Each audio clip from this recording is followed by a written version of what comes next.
नमस्कार दोस्तों, मैं सोनू कुमार। आप देख रहे हैं रेवोल्यूशन 77 न्यूज। आज खेसारी जी लाइव आए हैं और लाइव आकर कटिहार मामले पर बोले हैं। कटिहार मामले में जो काफ़ी दुखदायक घटना है, सभी समाज के लिए ये घटना दुखदायक है, लेकिन कुछ समाजें इस घटना पर काफ़ी आनंद ले रहे हैं और काफ़ी मज़ा ले रहे हैं कि एक समाज को काटा गया और नरसंहार किया गया। तो मैं भाई बोलना चाहूँगा कि ऐसी घटना हर समाज पर बीतती है। आप ऐसे लोगों को सपोर्ट नहीं करें। ऐसे लोग अगर समाज में रहेंगे तो आज इस समाज पर हुआ है, आज कल उस समाज पर होगा, कल भूमिहार ने किए तो कल यादव भी कर देगा। ऐसे आपको दिन पर दिन बढ़ती जाएगी घटना।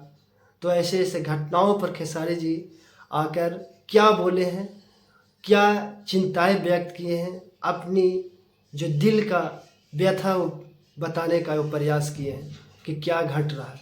तो चलिए आपको वीडियो में क्या क्या बोले हैं वो दिखाता हूँ। कटिहार का घटना सुना तो बहुत दुख हुआ, जो नरसंहार हुआ है। मैं कलाकार होने के नाते मैं तो सबसे पहले ये बोलूंगा कि अपराध का कोई जात नहीं होता और अपराधी किसी जाति से नहीं आता है। गोली किसी जात को देखकर नहीं मारता है, मारने वाला अलग हो सकता है।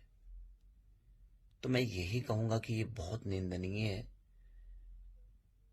बने मैं क्या बोल सकता हूं, निशब्द हूं मैं कि ऐसे लोगों को तो रहने का हक, जीने का हक नहीं है, जो किसी की जान की कीमत नहीं समझते हैं, जिस किसी को माँ के से बेटे को नहीं समझ सकते, जो किसी पुत्र के पिता को नहीं समझ सकते, जो किसी औरत के सुहाग को नहीं समझ सकते, जो किसी बहन के भाई की जान की कीमत नहीं समझ सकते, वो इंसान तो हो नहीं सकते। तो मैं सरकार से अपील करना चाहता हूं कि प्लीज उन अपराधियों को कड़ी से कड़ी सजा दी जाए, क्योंकि ऐसे अगर अपराधी होते जाएंगे ना तो शायद बिहार का अस्तित्व खत्म हो जाएगा। और इससे ज्यादा क्या बोलूं मैं, क्योंकि सुनने के बाद हम शूट पे रहते हैं तो हम लोग का नेटवर्क का बहुत पंगा होता है। मैं बाहर रहता हूँ और बहुत आदमी लेट आता है। तो मैं आज न्यूज देखा तो किसी ने मुझे भेजा, एक भाई ने मेरा, तो क्या समझ ही में नहीं आ रहा कि आदमी क्या बोले।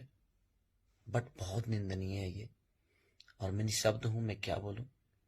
बस वो परिवार के साथ संवेदना है मेरी, और उस परिवार के लिए जो भी हो सकेगा मैं कोशिश करूंगा कि मैं उस परिवार के लिए हमेशा खड़ा रहूं।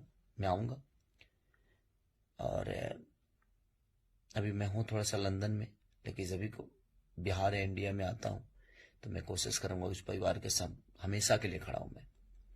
बस अब मैं सरकार से अपील करना चाहता हूं कि उन अपराधियों को कड़ी से कड़ी सजा मिले।